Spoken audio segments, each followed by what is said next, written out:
This is the E of real estate. I'm Rene Stevens, your host, and my guest today is Adrian Incledon-Webber. Adrian comes from a very practical background, having owned a busy real estate agency in southwest Surrey for about 25 years, walking into houses that had a distinct and in some cases a very dark atmosphere. This all led him to wondering why and what, if anything, could be done to change the feel of the property. These repeating patterns, and especially those of divorce houses, and we will come to that later on in the podcast, that he dealt with gave him the final nudge that he needed to leave the commercial world behind. And he started a quest researching how to connect to the natural energies of the universe.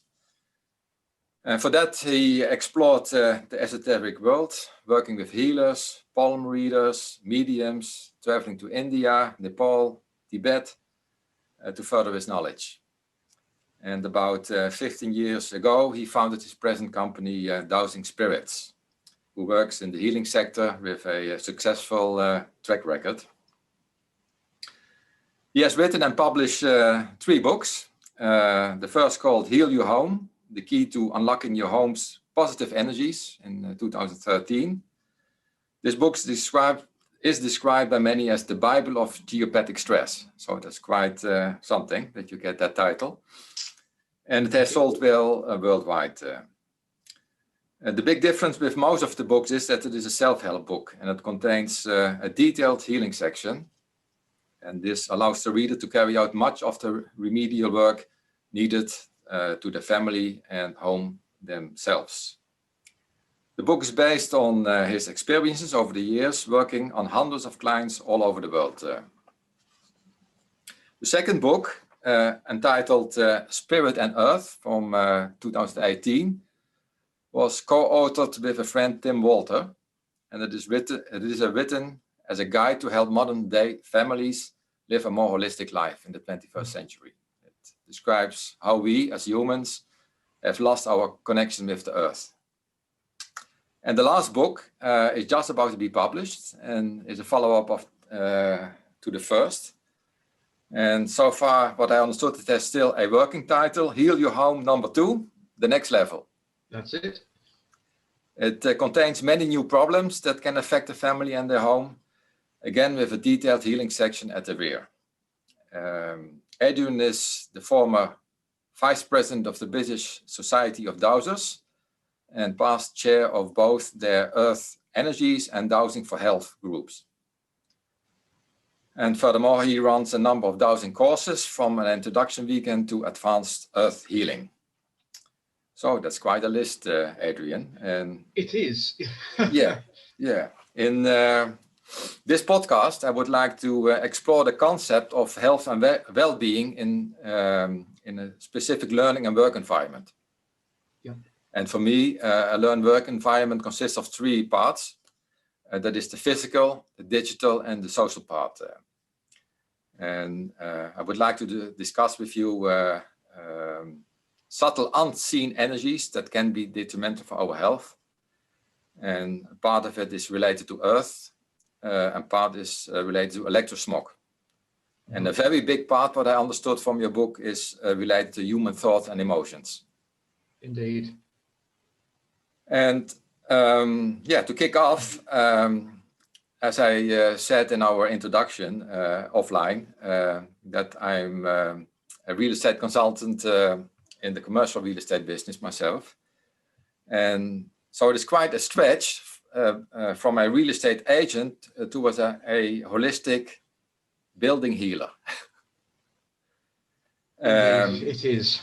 People will wonder, was it already dormant in you, that healer? Was the healing ability already dormant in you, that you could make such a stretch? You know, it's a difficult one, Rene, because my father was a very grounded man and didn't believe in anything. You know, as far as he was concerned, the real world was the real world, and there was nothing else apart from that. My mother was a very sensitive lady, and I think probably if you call it a generational gift, you know, how she felt about life was very much passed on to me. I was a sensitive kid, I suppose. You know, for many, many years, I used to look at a lot of people who had been brought up in a, if you like, a spiritual household. You know, their parents had been healers, or their parents, you know, would talk about life after death. Neither of mine really did. So I would say it was always there. However, it took quite a while to come out. But I think that's all to do with life experiences. You know, if I hadn't gone through certain changes throughout my life, I probably couldn't do what I'm doing today. So it was there, but sometimes it needs a bit of a nudge to come out. Yeah. Indeed. Could you tell us something more? Because that was the thing that triggered me the most when I got introduced to your first book by somebody whom I was interviewing. Divorced House. Yes. What's about with the divorced house? It's a tragic story in many ways. That I think with the estate agency, obviously, because when you're going to value somebody's house, whether it's residential or commercial, you're walking into a shop unit or a retail unit. You're picking up on really the general sort of feel of everybody that's been in there, you know, whether it's the builders who have put the thing together in the first place, whether it's family visiting, whether it's people living there and the arguments and just general emotion that's given off by family dynamics. And you must have found, you know, walking into people's buildings that you get that initial feeling when you walk in. It can be a very happy feeling, it can be a very relaxed feeling, but some other times you walk in and it's just, it doesn't quite make your skin crawl, but it perhaps makes the hairs stand up on the back of your hands, or you just get this general impression of like almost like a fog in the house. And that's really how the divorce houses started. When you first go into somebody's house, you get a general impression, you know, whether there's perhaps one toothbrush in the toothbrush holder, and you know, obviously dad's gone or mum's gone or whoever's gone out of the house. And then gradually you start looking around the house, you get a feel for the house, you put the house on the market. Obviously, you get the explanation that dad's gone or the family has finally broken up. And in fact, the people they bought the house from were very similar. They'd also had a divorce. You put the house on the market, you get it sold, a happy couple move in there. And often with this one particular house, almost 3 years to the day, you'd get a phone call to say, can you come and value the house? And the first 2 times you think, well, obviously, you know, they've perhaps done well for themselves, they've made more money, they're moving up market, or they want a smaller house. But you get there and suddenly find that, yeah, the divorce is happening, put the house on the market, it sells. Not always readily either. You know, some people would come back and go, it's a great house, but we just don't like it. There's something about it that puts us off. And of course, there are other people who are not particularly sensitive who would be able to walk in and not be bothered. But of course, once it was then sold again, it might take 1 month, 2 months, 3 months, or the statutory 3 years before suddenly the family would break. The house would come to market and it would sell once again as a divorce house. And there was one particular house that we had on the market every 3 years, almost to the day, over the 25, 26 year period that I was running the business. And I got to know the people. Well, in fact, I knew the neighbors next door because we lived in the same village a number of years later, and I got to know the guy next door very well. And it was only about probably 6-9 months since we'd sold the house, the divorce house. And I said to him, the guy one day, look, how well do you know the new next door neighbors? He said, yeah, they come out for barbecues and, you know, we get to know them quite well. They've got kids of a similar age. So I said to him, can you get him round for a bite to eat one evening, he and his wife? And he said, yeah, of course we can. You're not going to do that funny stuff, are you? You're not going to talk about that funny stuff you're doing. And I said, well, if the conversation gets round to it, then maybe we will. And of course, And the guy knew that I'd left the business, sold the business, and so he said, "What are you doing?" And I could see this friend of mine, his eyes kind of rolled in his head, and said, "Oh, here we go." So I explained, and he said, "That's really interesting." He said, "How do you find our house?" And I said, "Well, it's not got a very good history behind it." So of course his first comment was, "Well, why did you sell the house to us then? Could you not have warned us?" And I said, "Well, it wasn't really that way. I wasn't really that way inclined. However, do you mind if I do some work?" And the guy said, "Yeah, okay, fine. I don't really understand it. I don't believe it, but let's give it a go." And that was 16 years ago. Almost one of my first ever clients, and they've been there ever since. So that was cured, or we moved them along pretty quickly, so they were happy. But of course, we've had alcoholic houses, schizophrenic houses.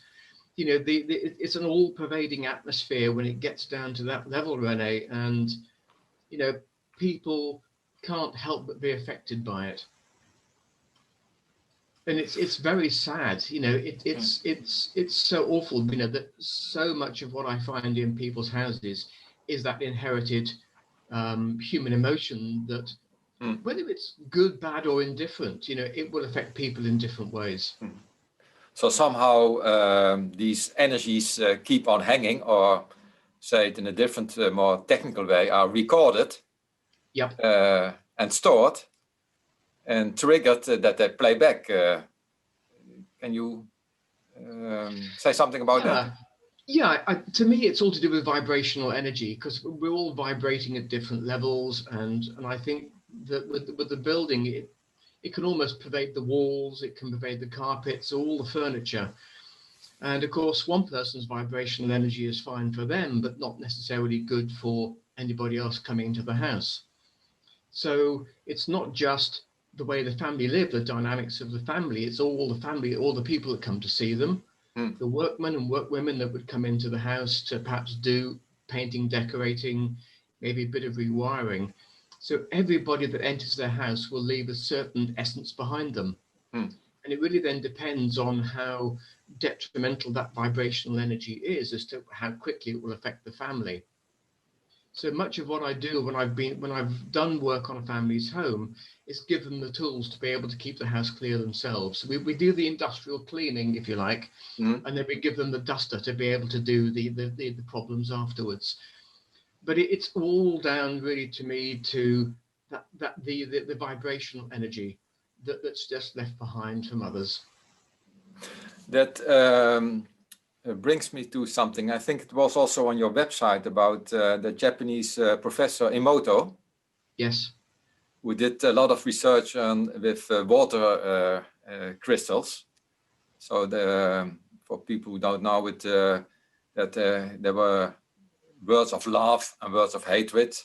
Yes. Then he froze the water molecules and put them under a microscope, and the pictures of the love water was very, very harmonious, and the hatred was very disharmonious. So maybe I'm taking it to a very big stretch now. We humans, we consist of 70% water. Yes. So when it affects water in a glass or in a bottle, why not in our human body? What's your take on this? Yeah, I would agree 100% on that. There's a lot of scientific work now done. Emoto, sadly, like anything, when somebody comes up with something slightly different, there's always people out there that will say, "Oh, it's an absolute lot of rubbish." But he proved it time and time again. They even did several experiments. I think he was sitting with several hundred people, I think, in Japan, and they were sending their intent to a glass of water or a jug of water over in San Francisco or Los Angeles. And by sending that love, they changed the molecular structure of the water. But I think then somebody came back and said, no, the scientific experiment was wrong. It needs to be done again. It did it again, and it worked again. But of course, there's always going to be people out there saying, or there's somebody put something in the water. So we have to take a lot of it. We have to be very careful. But of course, there's documented history over many, many years about how the moon affects us. It affects the tides on the planet, so why shouldn't it affect the tides in our body? Exactly. And I tend to find that when I'm looking at people's houses, I tend to look at things I call water veins that run under their houses, in rivulets of water that actually pick up on not just earth energy problems, but also other people's human emotions. So there's a lot to do with water. We always bless our water before we drink it. Even if it just asks for the detrimental energy patterns inside it, any chemicals inside it to be taken away, to be left in peace, balance, and harmony as we drink it. And you can do the same with wine as well. It does make wine taste better too. So, in a sense, thinking about your response, that you could state, maybe not scientifically, but that water is a kind of medium, just like your USB stick or your hard drive. It records information. Yep. And probably because, as you said, some people are more sensible for it than others. It's probably a matter of resonance. When you resonance with that frequency, it does something with you.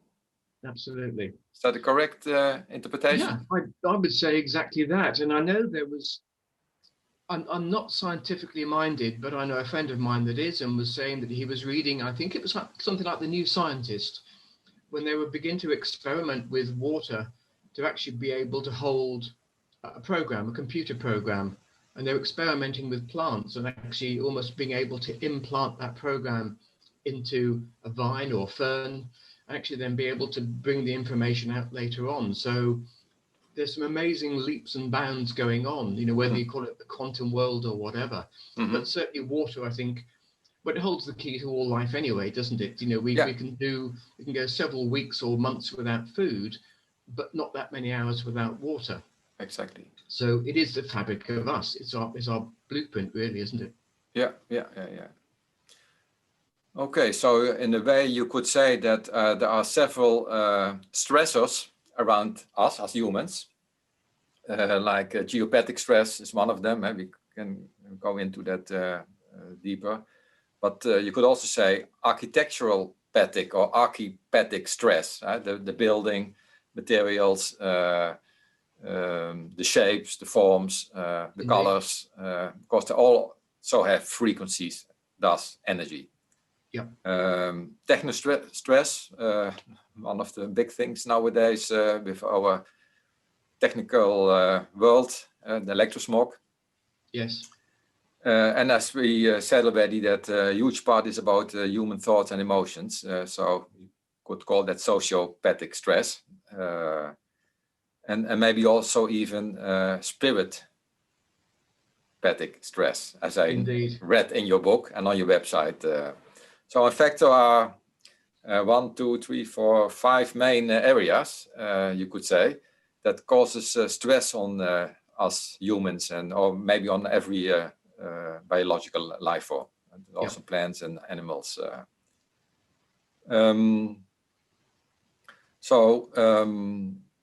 You quoted in, I think, a book or on your website, I read that the house healing is very much people healing. Yes. So of these stressors that I mentioned, the social part is the most important part, isn't it? It is. And of course, even with that, there are going to be subsections within that sociopathic stress or technopathic stress or anything. So of course, you've got a lot of earth energies thrown in there. You've got water, you've got spirits. Again, it's all down to me, vibrational energy. It's getting the energy sort of harmonized, if you like, that actually works with us rather than against. Of course, with any building, you know, you can walk in. I know we've got all sorts of buildings that have been done a bit like Solomon's Temple, you know, that they're built in such a beautiful way that it's actually beautiful for the eye to look at. But other buildings you look at and go, it just doesn't work. And the same with houses too. You know, there was a guy called Lutyens who built a lot of houses in England, and I think the late 1800s, that sort of time. but he built the houses in a way that he felt people should live. Not how other people felt they should live, but how he felt. And having sold a number of them, quite historic houses and sort of grade 2-star listed, you walk in there and they're just not suitable for modern day families. You probably find the fireplace is actually bigger than the main living room. You know, it was ridiculously done. And of course, the same happens with any energy patterns. You know, if you can get them right, you've got a perfect house to live in. But of course, you've got to balance it with the family, you know, because, you know, all my work is done with the whole family in mind. But if anybody else came to live in the house and the family moved out, and I would always say to them, look, as you move out, we'll just do a general clearing on the house so that it's ready for a new family to move into, because they don't want to inherit your energy patterns. Even though they're perfect for you and being balanced for you, they're not going to be right for other people. And that's the same with any building, you know, whether it's university, whether it's, you know, where they live, where they learn.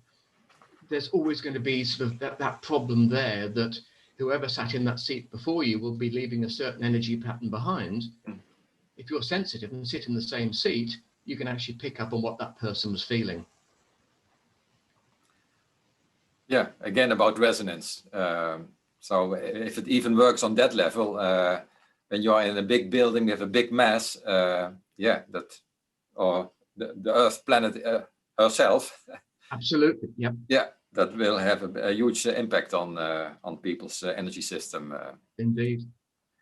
In your book, I saw, by the way, it's very, very practical. I'm compliments. Thank you. I noticed that you had in section 2, 37 aspects that can disturb harmony, yes, energy-wise.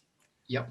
And in part 3, there are also 37 possibilities to address how to fix that. Yep. I picked out 5 items. Okay. Maybe we can go them one by one. Of course. So that people get, the listeners get the feeling what it's all about, and when they're interested, they can find your book on Amazon. Anyway, I will put also the ISBN, the number, and the website later on at the end of the interview. Yeah, the reason I wrote the new book is because the questions have now gone up to 55. So it's kind of partly my learning over the time, and it's partly 1 or 2 other things I wanted to put in there that. Okay. Yeah, my editor advised me not to put in the first book. Okay. Wow, that's quite an increase, 37 to 55. Yep. What I picked out is detrimental human emotions. As we said earlier, the human factor, the sociopathic stress is one of the biggest because you can say, yeah, it comes from the building material, but yeah, the source was the human stress that went into that material. Absolutely. And of course, with any house, and you've got to look at it almost brick by brick. It's fine clearing the family's problem, the family's influence out the way, but of course you've got things like electricians, plasterers. You know, any brand new house will also have that social stress to it. Okay. So you've got this. I think this is kind of where the practicality of being an estate agent, or coming from that background rather than the typical healing background, is that. You know, we all know that when you put something on the market, sometimes it sells very quickly and it just sails through beautifully, and other times there's always problems that need to be overcome. And I'm sure you find that with what you do in the Netherlands. Yeah. And I look at really healing very much the same way, that if there's a problem, there's always going to be a way of overcoming it, but it may not be very, very apparent at the time. So you've got to almost go back to the nuts and bolts of the matter and look at how far back you've got to go to actually do the healing work on what the problem is today. So it's a bit like a detective novel at times. You know, you never know what you're going to find when you start. Yeah. So when you zoom into the detrimental human emotions, what could you share with our listeners? Yeah, obviously you've got to look at generally the family itself, and you can often pick up very quickly how the dynamics work within the family, whether they're a happy family, whether there are problems there, whether there's any form of stress there. You know, certainly with these days, with the way the virus is working with COVID, there's an awful lot of stress that's now within houses causing people a lot of anxiety. And that in itself is quite a big stress point for many people. Really, anybody that's actually lived in that house or been in that house will leave a certain amount of emotional impact behind. Now, then it really then depends with the people as to really how sensitive they are. It seems to be a third of the people in the world are virtually bulletproof. Nothing bothers them in any way, shape, or form. Another third of the people will get mild symptoms in the house or the building. The other third would be hit big time as soon as they walked in, and they would probably be the people that would come back and say, we're not going to buy the house because we don't like it. So there's a whole gambit of emotion that comes in, from joy to absolute massive upset, divorce, death, whatever. All of that will sink into the fabric of the house, and of course then start to cause problems for the family and anybody else moving in there. So it's an exciting thing to find. I do tell a few people off. I shouldn't really say that, should I? Some people do come back and saying, how can we found 68 human emotional areas that have caused us problems?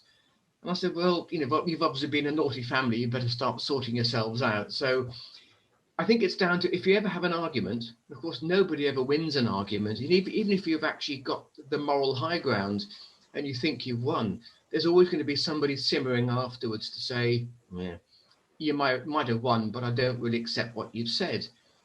So the big thing I say to people is, look, you've got to be able to either forgive that person or just go up and give them a big hug. By giving somebody a big hug or saying, I'm sorry, it's amazing how very quickly the house will start to clear itself.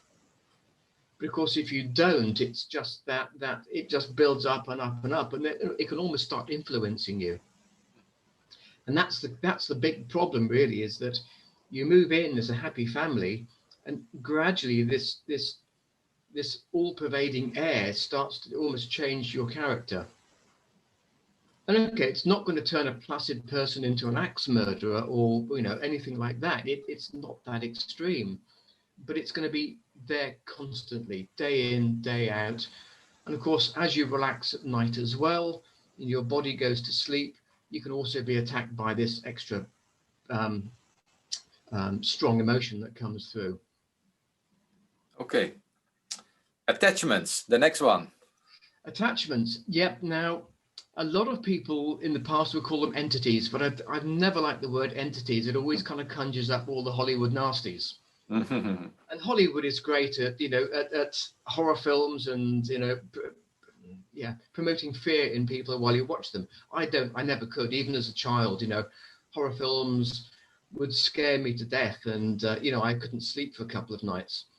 So when I look at attachments, it's very much, if you like, blobs of human emotional energy. So let's say you and I meet and we had an argument, which is very unlikely, but energy is given off.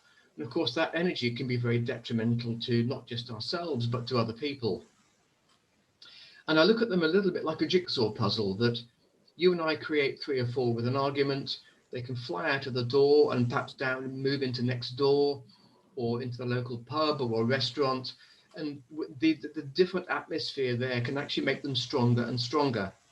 So whatever you and I have brought into being can actually attach to somebody else. And if they start attaching within their auric field, within that electromagnetic field surrounding the body, they will start to influence people. And generally, most people have an attachment of some sort. Most people will have 3 or 4. Some people have maybe 8, 9, 10, 12, 15, 20. It depends on how sensitive they are, what sort of job they do, and how they are as a person. So they can influence children greatly. A lot of children who have nightmares, for instance, or don't like going to bed or don't sleep well, often will have attachments. Which will kind of, it's a bit like a chatter going on in the background. So if you can get them moved, it's almost like this, I never like to use the word miracle, but it's almost like a miracle cure. It's almost as though overnight they change. Now, don't forget with a lot of this, that it's often the mum who will give me a call or drop me an email to begin with to say, look, I've got problems with my two sons. They're not sleeping well. They argue all the time. They're just very, very different people to how they were, say, 2 months or 3 months ago. Can you do anything about it? So the children don't know I'm working on them. The husband doesn't know that I'm working on them, because the way I do my healing work is very much asking the powers that be to help me rather than me force it onto anybody. So we'll always use the word as appropriate. So whatever's appropriate healing to be done, it will be done in conjunction with the powers that be. So, of course, it's marvelous. It's always incredibly humbling when mum phones me back in a couple of days' time to say, I don't know what you've done, but I've got my two lovely boys back. They're very grounded. They're loving towards each other. Well, most of the time, as boys are, you know. They're always going to have their sort of their subtle ways to sort of wind each other up, especially brothers. But it's clearing away all that sort of baggage, that sort of very heavy weight that some people carry around with them. Stress. If you stress a lot or worry a lot, it reduces if you like, your ability to be able to keep yourself strong and keep yourself clean. So the more attached, the more you're influenced by these little outside nasties that need to be cleared away. Okay. We go one step further. Spirits in the house. Yeah. Now then. If somebody said to me, say 20 years ago, that I'd be talking with ghosts, moving ghosts on and gradually working with them, I would have laughed at them. You know, I was, as a child, scared of anything that might go bump in the night. I had to sleep with a landing light on. I would never walk down a garden in the dark. I certainly wouldn't visit any churchyards either in the dark. You know, I was quite scared by this stuff. It made me physically... it just physically, I wouldn't put myself into that stress situation.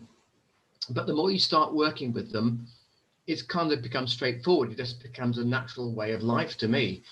Now, if anybody said that, no, let's go back. Geopathic stress, generally, the word geopathic means sickness produced by Mother Earth. But I feel that if you, as you work on people's houses and as you work on them as a family, you've got to go beyond just pure earth energies. You've got to look at what's out there spirit-wise. And most houses have spirits in them, but most people tend to be fairly unaware of them. And in fact, most spirits tend to be quite unaware of the families living in the house as well. They can be walking past your front door, like the energy patterns of the family, and come in, and you've got yourself two unpaid house guests or unwanted house guests. So it's a matter of tuning in to find out who they are, what they are. You can find out how long they've been in the house, but by a series of questions, either with messages coming through or using a pendulum or dowsing rod, you can actually build up a picture of who they are, what they passed away from, and why they haven't gone to the light or gone into heaven. Sometimes it can be people held back by family grief. So if mum's died or dad's died or one of the children have died, the family are obviously very, very upset by it, and it's their grief that holds them back. Some people feel very guilty. They've done something they feel is very naughty in this world and don't want to have any retribution when they finally get up to the pearly gates. Some people don't know they're dead. Obviously, during the courses of the First and Second World War, a lot of people died, and didn't, they died so quickly they didn't realize that they died. Can be wandering the planet still, wondering what on earth is going on. So there are many, many different reasons. A mother perhaps dying in childbirth in a hospital will stay behind to look after the child. Now that child may have now lived and passed over, but poor old mum is still wandering around trying to find her, trying to find out where she's gone. So there are many, many, many different scenarios as to why A, people haven't gone to the light, and B, why they're in people's houses. But it's fascinating, it's something that I do a lot of, even if it's just not working on people's houses. I went over to Ypres a few years ago, into the various battlefields over there, and I spent most of my time sitting down in graveyards with my back to the gravestone, moving soldiers on who hadn't gone to the light. So it's a very humbling thing to be able to do for people. And once you start on that journey, they're always calling upstairs. It's always calling on you to do further work. Yeah, yeah, indeed. I was just pondering that although more and more people are more open-minded about these things, when you, even in mainstream media, there's a lot of movies, documentaries, interviews about the paranormal. Yep. But still there are some hardcore skeptics who say, we cannot measure that, so it can't be true. But on the other hand, when you look with the same scientific insights that our five senses are only perceiving a very, very small portion of what the scientists think there is out there. Yes. Yeah, well, maybe we just don't have yet the right instruments that works conform a scientific method, because dowsing, yeah, for people who dowse and who are experienced in that, for them it's clear, and it's not something new age. It's already thousands of years old. Absolutely. So just a sidestep for people who think, oh, come on, what is that Rene Steve is now interviewing? Yeah, it's always very difficult, just really covering dowsing. But of course, science always loves repeatability, doesn't it? And of course, it's always very difficult that it's great if you're doing the dowsing work in the field, and you can go and find all sorts of things. You can go and find old trenches. You can go and dig up any war artifacts. You can even look at a lot of the lost buildings over here in the UK. And of course, they're now looking at Stonehenge, thinking that Stonehenge originally was built in Wales, and it's now moved across to Wiltshire. I don't think it all has. I think we owned a few of the stones over here in England, but I think obviously the blue stones came from Persili. But of course, with dowsing, that a lot of people who dowse, very sensitive people, and just get on with it without really thinking too much about what they're asking. They just ask if there's a water vein here to find. The rods will show you. But of course, if you then put into a laboratory situation, A, your heart rate's going to increase, and B, you're going to be so desperate to try and prove that you can get repeatability, that repeatability almost goes completely out the window. And of course, don't forget, if we're looking, let's say, for an underground stream, what you would look at as an underground stream is very much different to what I would look for. So unless you're actually pinpointed exactly, say it's an underground stream, it's 5 foot down and it's 4 inches wide and it's running that way, and can you find it in the room? The chances are we both could. But you've got to get it so close to actually what it is for people to actually find the same thing.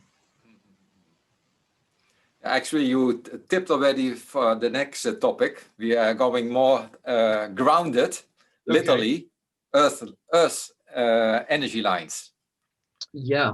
Now, Earth energy lines. Now, I've split them now into about 5 separate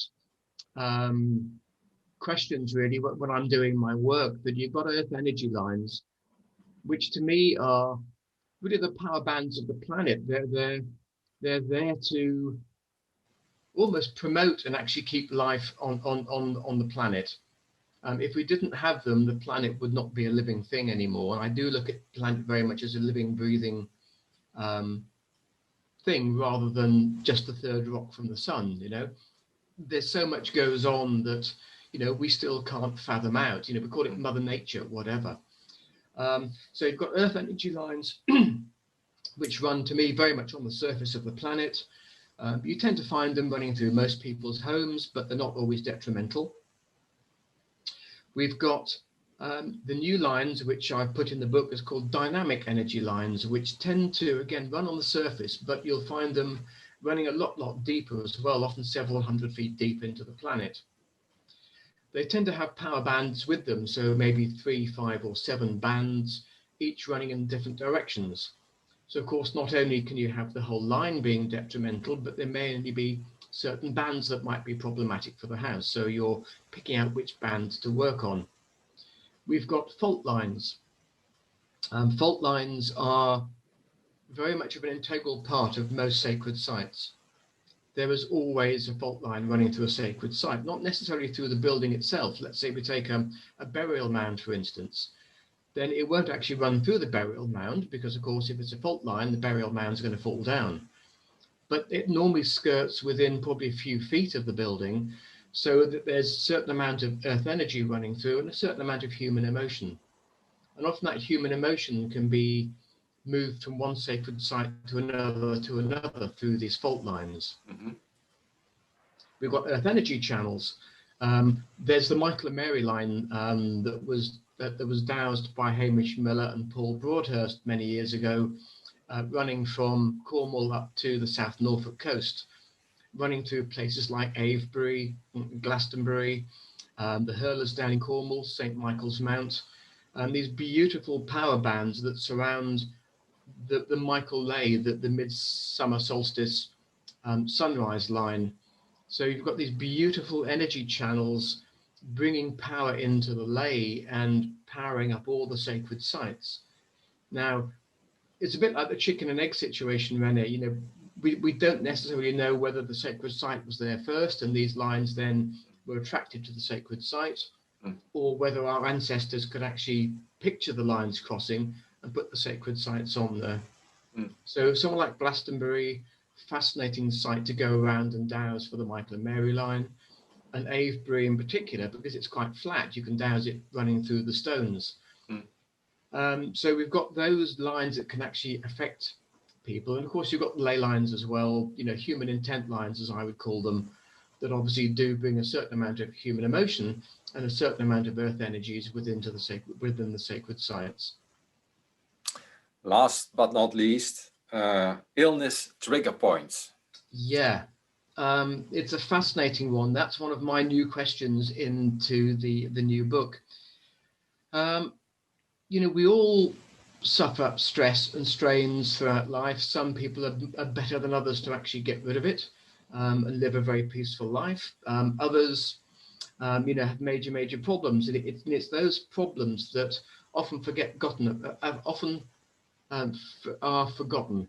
So it could be, I don't know, when you're sort of very young, sort of young teenager, you go out with a girl, you think that's the love of your life and it's going to be that way for the rest of your life. And suddenly 3 weeks down the line, she says, I don't like you anymore. I've got to find somebody else. So there's a lot of stress and a lot of worry and a lot of heartache behind that, even if you're only sort of 13, 14 years old. And that can actually cause the body to, if you like, come out of homeostasis. It kind of affects the cells in the body.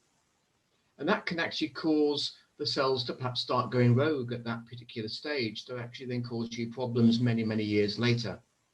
So that's kind of a very gentle way of looking at it. But there are a lot of people who have had some very terrible things happen to them in their early life, whether it's physical abuse, mental abuse, whatever it may be, that it's kind of part of their makeup, but it's still there. It's still within their reptilian brain or the subconscious. And it's that subconscious that's never, ever going to be relaxed.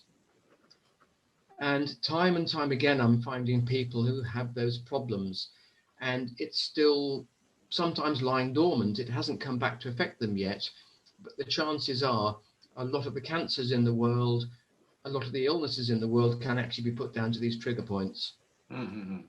There's a tragic story that's written about in the new book, which is quite complex, about a lady having cancer now and how it came about, why she had it.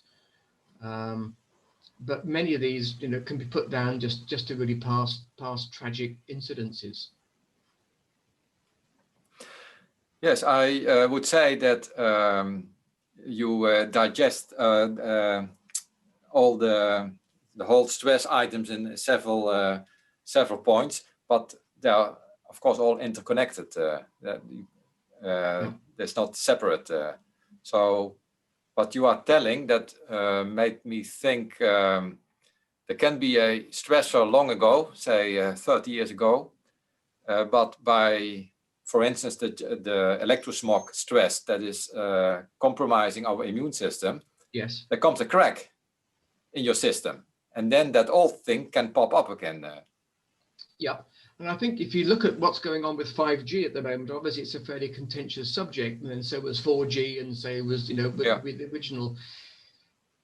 There's a book, I've forgotten who the guy is that wrote it. When the flu epidemic or the Spanish flu hit back in the early 1900s, it was said to have actually originated on one of the islands where the Americans had actually just brought electricity to all the buildings, and it seemed to be that actually put everybody's immune system, affected everybody's immune system in a very detrimental way, and that they feel that's where the flu came from. And it's interesting to find out that, like, Wuhan now they were one of the first towns to go full 5G, and that's a potential epicenter for obviously the epidemic we've got at the moment.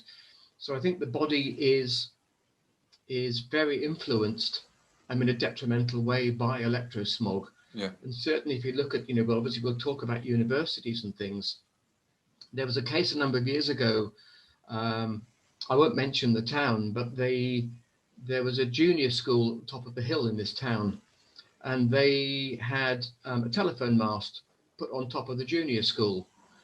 Hadn't told the parents. Of course, the parents went absolutely berserk and demanded it be taken down.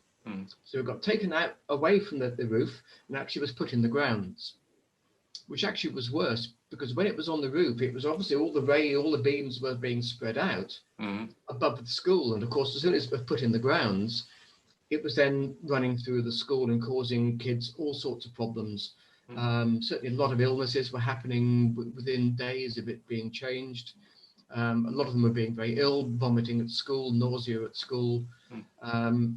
Again, the parents got up in arms, and I think it's certain that it was a very wealthy area of this town, and they actually got it moved completely. So it just shows you, doesn't it? You see these mobile towers on top of all the university buildings. Actually, the people in beneath are probably actually a lot safer than everybody in the surrounding areas. Yeah, indeed. Yeah, one of my ideas is that a building can become a energy generator. Not only in the literal sense that you can create your own energy by windmills or water down from the earth, warmth from the earth, but also it can charge the users of the building in the sense that instead of depleting their vital life energy. So most of the things that I think it's a normal thing that we focus on how to get rid of something or how to repair something. So what is the cure? But I most like the Chinese. I would like more the approach how to prevent in the first place.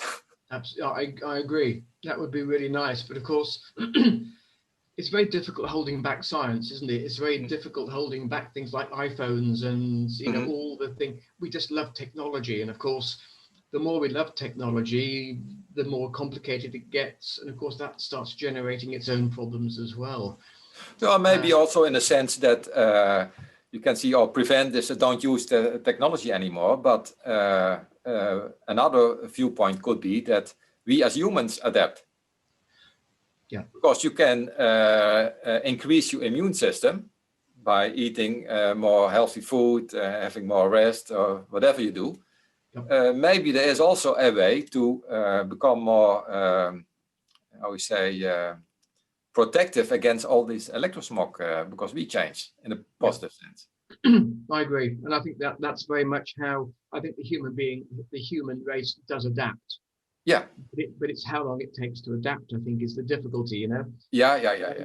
Yeah, certainly. I'm about to say a game I play. No, it's not a game because it's all very serious, but it was quite fun because whatever comes into my house, if you like, gets blessed. Now, it's the power of intent, it's the power of prayer, whatever you want to call it, you know, without bringing too much religion into it. So even with my mobile telephone, when it comes in, I put it between my two hands and ask that it be cleared of any detrimental energy, and that whenever it goes off, whenever it's sitting still, it's actually beneficial to me. So I do that with everything. So I kind of, once I've done it, I kind of forget that I've done it. And I was teaching a Helium course down in Kent a number of years ago. And there were two ladies down there, and they'd been on a couple of my other courses before, and one had and the other one hadn't. So she was kind of showing off a wee bit, and I was kind of listening. Like a typical estate agent, you can hear about 4 conversations at once, you know. And I heard her chatting away, and she said, "Look at my telephone. If I walk up to it and ask where the detrimental how far out the detrimental energy comes, so you watch my rods." And she walked up to it, and the rods crossed about 2 feet away from it. And she said, "I'll do that with Adrian's as well. You watch what happens with Adrian's." And of course, she walked right up to it, and nothing happened. So the other lady came up and said, "Oh, let me have a go. How detrimental is Adrian's telephone?" Nothing. And she said, "What have you done to it?" And I said, "I've just blessed it. And I've just blessed yours as well." What I said is, "Look, go back and just check yours again and see what that's like." And they walked over there. And in between times, as they walked over to do mine, I'd blessed her telephone. Yeah. Energy patterns not detrimental anymore. And I hadn't told her, so it was a blind testing. So you walked up to say, "Right, look, just see how bad it is." Oh, it isn't anymore. So yeah. So what you can do to influence it. Human intent, yeah. Absolutely. And it's incredible what you can do with intent. Yeah, I think that gives you also a positive attitude instead of fighting against something. Oh, I'm against war, I'm against 5G, I'm against this, I'm against that. But when you focus on the positive thing, blessing, love, just by doing that makes already the big difference. Of course it does. Yeah. You know, Rene, in this day and age, you know, with the virus, there's so much uncertainty and people are feeling overwhelmed. You know, it's very difficult sometimes to keep that positive approach. But you can quite easily, even if you feel a bit down one day, by, you know, just sending intent to, you know, your aura, that, you know, everything around you remains beneficial. It's amazing how much effect that will have on not just you, the house, but also the family. Yeah, there's that famous experiment by that Indian guru, I forgot his name. They were meditating in a stadium with 7,000 people, something about, and the whole crime rate went down, not only in that town, but in the, I think the whole country, or maybe the whole world. I forgot about it. Absolutely. Well, it's quite documented. There was I think a group still going down in Brighton called the Fountain Group, which my late friend Hamish Miller was part of. And it was formed back in, I guess, the 50s or the 60s when all the teddy boys were about causing problems down in Brighton. And they all got together and meditated and meditated and meditated. And actually, within a few months, apparently the teddy boys stopped coming down and Brighton returned to a normal, placid seaside town that it was. So there was a lot you can do. I mean, the power of people, if you get together with the same intent, it's pretty cool what you can do. So hopefully this video interview helps in spreading the good news and the good vibes. I want to change to next segment. What have been your biggest struggle or struggles or challenges with the above mentioned areas, and how have you overcome them? Okay, now the first big struggle was trying to get rid of the business. You know, it was very difficult to combine the commercial world of a state agency. You know, we had 6 offices, we had about 35, 40 people working for us. And it's been very difficult to actually juggle that and to try and juggle what I'm doing now, you know, house healing. So one had to go, and it wasn't going to be the house healing, it was going to be what I was doing estate agency wise. And I think it was then really that I think everybody that I knew, almost to a person, looked at me as though I was crazy. You know, how can you give up a successful business to go and do healing work? Because that's rubbish anyway, isn't it? It doesn't work, and, you know, it's kind of new age, and what are you going to do? You know, wear sort of funny colored clothes and, you know, grow long hair. Well, I couldn't grow long hair because I hadn't got much left. But, you know, what are you going to become a hippie? And I said, no, actually, it's really trying to show people that even an ex-estate agent can do this work. So if I can do it, there's hope for everybody else on the planet. And I'm going to dress normally, and I'm not going to do anything any different. And it was really trying to show people that A, I was serious about what I was doing, and B, that by what I was doing, you could actually start to change people's lives. And then it's really trying to introduce it into mainstream life for as many people as I possibly can, which is why anything that I do has to look professional. The more professional it looks, whether it's the report, whether it's the drawn up plan, whether it's the presentation of my book, whatever you do has to look professional, so that even if somebody who has got no idea what you're talking about picks up a report, they can look at the work that's gone into it and say, okay, I can see the logic behind it. I may not be able to see the spiritual side behind it. Yeah. So it's really trying to say to people, look, you don't need to sit there and meditate for hours and hours and hours to do this work. It's by just having that good intent can start to change not just your life and your family's life, but the lives of thousands, if not millions of other people. So it was hard, Rene, in many ways, but I think I was so determined to do what I wanted to go and do that it's amazing how really the powers that be open up so many pathways for you. And you can look back on it. It wasn't nudges, it was a kick up the backside. Every time. It was not saying a very gentle, go this way. It was kind of, go that way, you've got no choice. Mm-hmm. And here we are today. Mm-hmm. There's nobody more surprised about it than I am. I still look back at it and go, how did it happen? But I'm glad that it did. Yeah, things come on your way.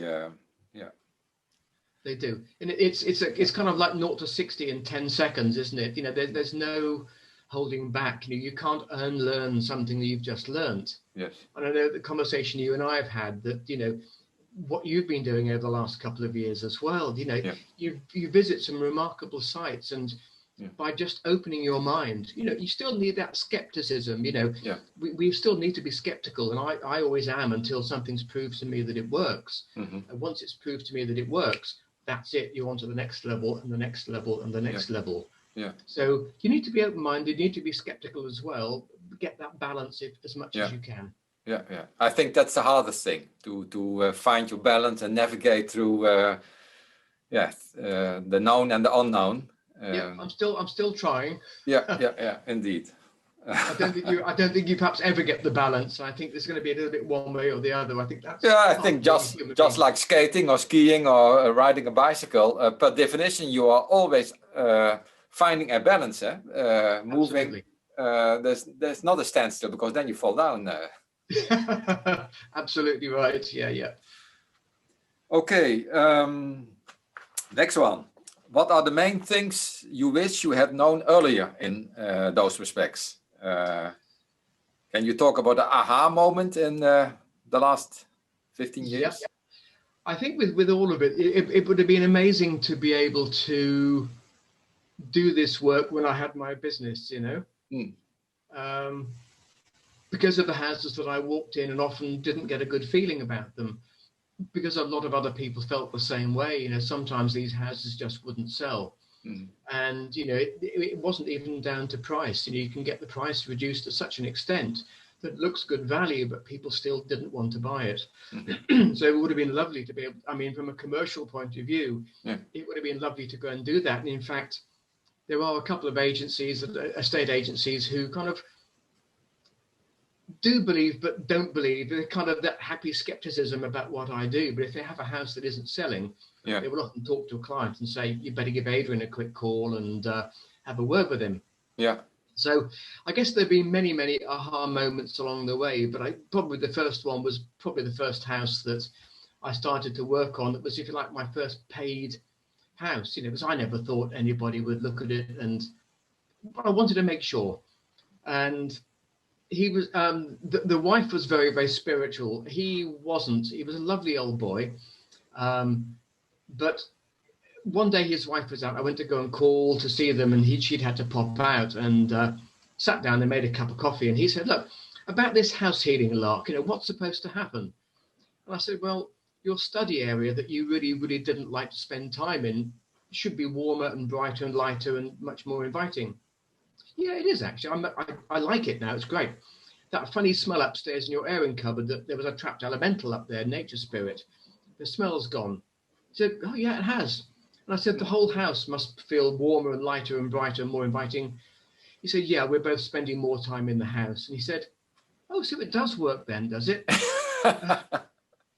And that was kind of partly aha to me to say, okay, you better explain a wee bit more to people about the potential that's there. Yeah.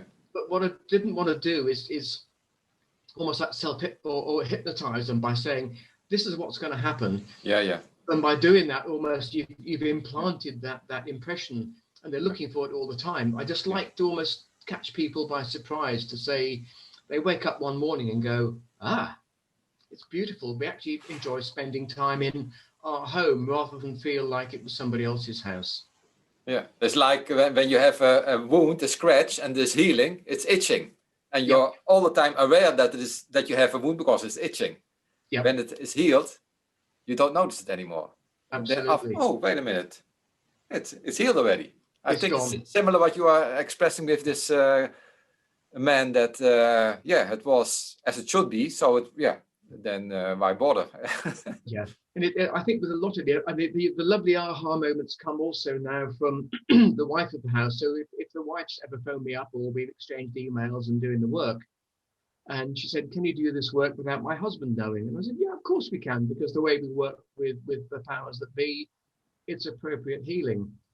She said, because if he knew what I was doing, I'd probably be committed. He'd think I was going mad. So I can't tell him.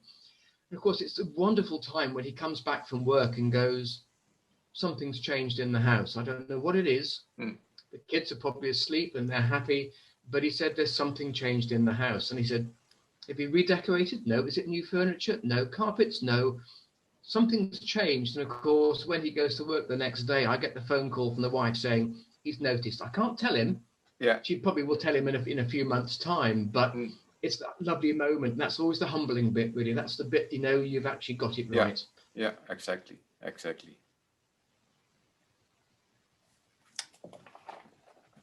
Future.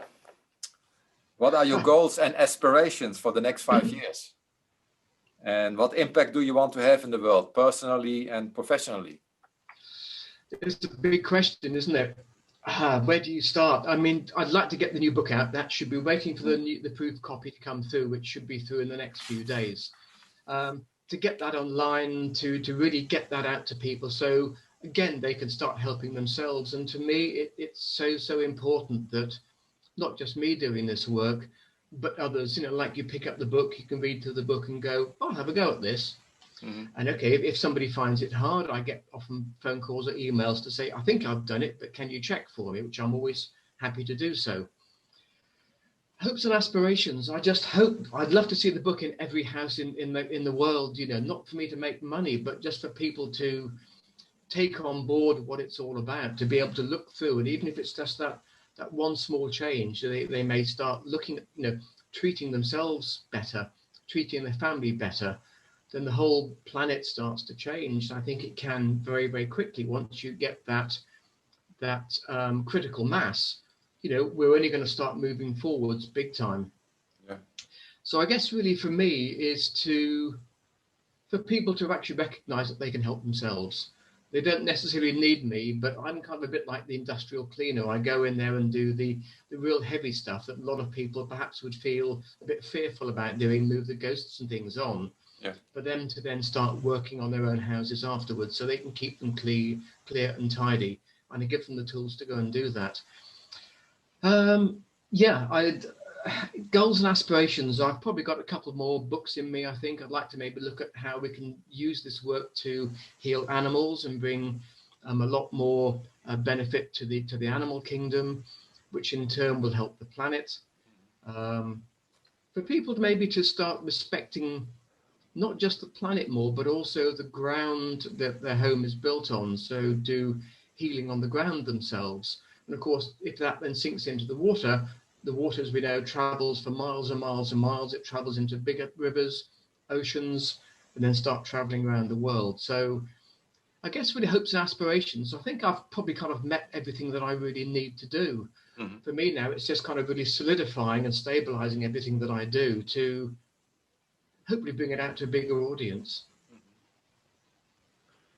Do you have a personal habit or daily routine to that helps you to be successful?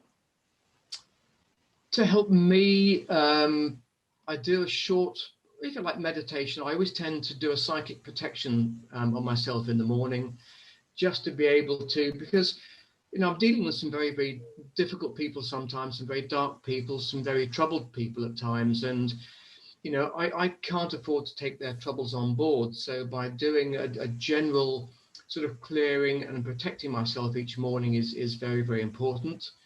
I if you like, on my spiritual log on in the morning to actually work with the powers that be, calling my spirit guides, my healing guides, and my protection guides, and various other people that I work with to help the healing really sort of take place.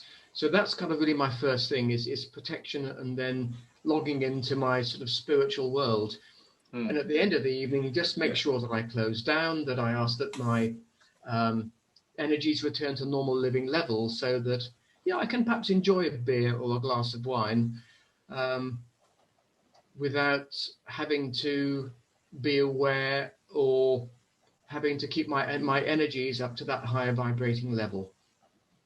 Yeah, I made a note, you just added a new workspace. So you have the physical workplace, yep, the digital workplace, but you also have a spiritual workplace. That's great. Absolutely. You log in the morning. Absolutely. To the mainframe. Yep. And what I do, if my wife comes in, you know, she comes in to have a bit of toast or something in the morning, I always make sure that after she's gone, that her energy patterns are cleared from the room. So it's purely my energies in here and my energies only, because, you know, yeah, we're husband and wife, we live together, but her vibrational patterns aren't right for my vibrational patterns when I'm working. The only person that gets dispensation is my Springer Spaniel normally, who's in here. Yeah. And she just won't stay out because she knows the healing work's going on and she wants to get a bit of it. When listeners got interested in the work you do, what could you advise them how to start, to have some quick wins, some quick results, to get them going, because then you have a feedback. Yeah, I think for a lot of people, what I tend to, psychic protection is one of the most important, because if we can protect ourselves from other people's emotions, then I think, you know, we are living ourselves rather than being influenced by other people. Then we can still take on board what people are saying, but they're not influencing us in a detrimental way. There's a lovely way of being able to, if you're ever worried about the house, it's something that I call an ultra fine mesh net of light and love. It's a bit like a trawler's net. You know, you get pulled behind a boat, but it's made up of millions and millions of very small spiritual holes. And you can drag that through your home and just ask that anything detrimental or inappropriate to you and the family is being picked up. And as it moves through, it's then taken straight up to the light and disposed of appropriately. And that's a very nice way of being able to just do a bit of a spiritual wash and brush up of the house to keep it. If you like, a bit of spiritual hygiene is so important. So that's what I would do if I'm walking into one of our local pubs, for instance. I would always pull that through the pub just to make sure when I walk in, I'm not going to be hit by anything detrimental. Because often you find spirits in pubs. I mean, not the spirits you drink, but you'd often find that if spirits have spent most of their time in the pub over the years, when they pass over, often they're going to meet their friends back in the pubs. So, of course, you know, when you're doing this form of spiritual work, the healing work, your light starts to shine a bit brighter. So, of course, they can be attracted to you. And the last thing I want to do is have some drunken lout in my front room when I'm trying to sleep. So I always tend to do a sort of a general sort of clearing before I get in there. And when I leave, just to actually put the energy patterns back to whatever's appropriate for the people there at the time. Well, Adrian, that was a wonderful interview. Thank you very much for sharing your wisdom, your knowledge. And I think for many viewers, it will give some food for thought. Good. And yeah, as you said, if a commercial real estate agent can make the stretch, anyone can make a stretch. And what I like also very much about your book, I will attest to that, that is very down to earth, very practical, no woohoo stuff, just explaining what it is. And try it and see if it works, I would say. Yeah.